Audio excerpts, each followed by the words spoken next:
4 દિવસથી ઉપવાસ પર બેઠેલી આતિશીની તબિયત લથડી મોડી રાત્રે હોસ્પિટલમાં દાખલ કરાઈ। હરિયાણામાંથી દિલ્હીને તેના હિસ્સાનું પાણી મેળવવા માટે અનિશ્ચિત સમયના ઉપવાસ પર બેઠેલા દિલ્હીના મંત્રી આતિશીની તબિયત બગડતા લોકનાયક હોસ્પિટલમાં દાખલ કરવામાં આવ્યા હતા। સૂત્રો પાસેથી મળતી માહિતી મુજબ આતિશીનું સુગર લેવલ ઘટી ગયું છે। દિલ્હીના મંત્રી શુક્રવારથી ઉપવાસ પર છે અને તેમનું કહેવું છે કે હરિયાણાથી દિલ્હીમાં લગભગ 110 mgd ઓછું પાણી આવી રહ્યું છે, જેના કારણે દિલ્હીના લગભગ 28 લાખ લોકોને પાણી નથી મળી રહ્યું। હરિયાણાના મુખ્યમંત્રી અને વડાપ્રધાનને પત્ર લખ્યા બાદ પણ દિલ્હીને પાણી મળ્યું નથી।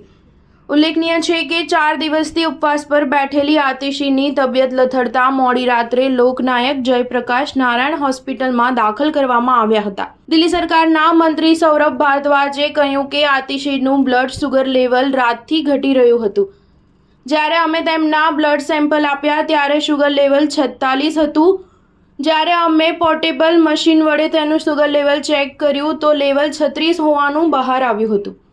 હાલ ડોક્ટરો તપાસ કરી રહ્યા છે। સ્ટાર ન્યૂઝ 7 હંમેશા સચ્ચાઈની સાથે।